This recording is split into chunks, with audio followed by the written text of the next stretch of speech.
पशुपति कुमार पारस और भतीजे चिराग के बीच हाजीपुर सीट को लेकर फंसा पेच। भतीजे चिराग संग सुलह करने से सांसद पशुपति ने किया इनकार।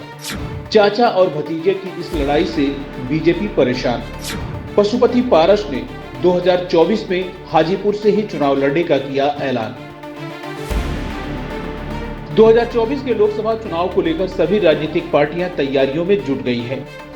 एक तरफ बीजेपी अपने पुराने सहयोगी दलों को एनडीए में वापस जोड़ने में लगी है, तो वहीं विपक्षी दल भी महागठबंधन पर मंथन कर रहे हैं। इस सब के बीच बीजेपी को झटका लगा है, कारण कि बिहार से सांसद पशुपति पारस ने भतीजे चिराग पासवान के साथ सुलह करने से इनकार कर दिया है।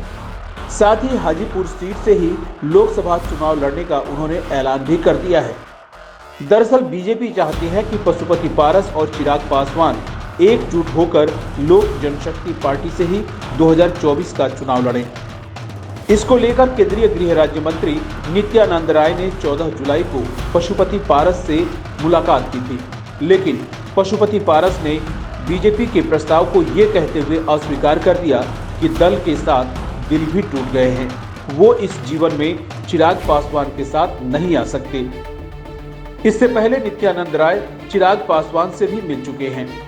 रामविलास पासवान के देहांत के बाद पार्टी में दो फाड़ हो गई थी। वर्तमान में लोक जनशक्ति पार्टी रामविलास चिराग पासवान और लोक जनशक्ति पार्टी राष्ट्रीय पशुपति पारस की है। चाचा भतीजे के बीच पेंच हाजीपुर लोकसभा सीट को लेकर फंसा है, कारण कि पशुपति फिलहाल इसी सीट से सांसद हैं, जबकि चिराग पासवान 2024 में यहां से लोकसभा चुनाव लड़ना चाहते हैं। वर्तमान में चिराग जमुई से सांसद हैं। हालांकि पशुपति ने सीट छोड़ने से इनकार कर दिया था और कहा कि ये सीट उनके भाई रामविलास पासवान ने उन्हें सौंपी थी। वह आगे भी इसी सीट से ही चुनाव लड़ेंगे। यहां बता दें कि हाजीपुर से रामविलास पासवान जीतते रहे हैं, यह उनकी विरासत मानी जाती है।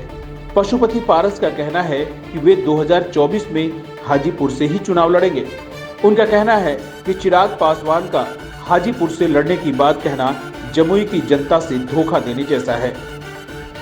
सूत्रों के अनुसार पशुपति पारस ने बीजेपी से कहा है कि अगर चिराग को हाजीपुर से ही लड़ना था तो वे 2019 में यहां से क्यों नहीं लड़े।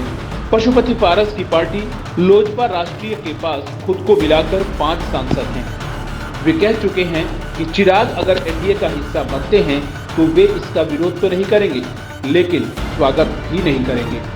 अगर चिराग पासवान को बीजेपी अध्यक्ष जेपी नड्डा ने पत्र लिखकर 18 जुलाई की बैठक में आमंत्रित किया है और उनकी पार्टी को एनडीए का हिस्सा बना लिया है, तो इसमें उन्हें कोई आपत्ति नहीं है।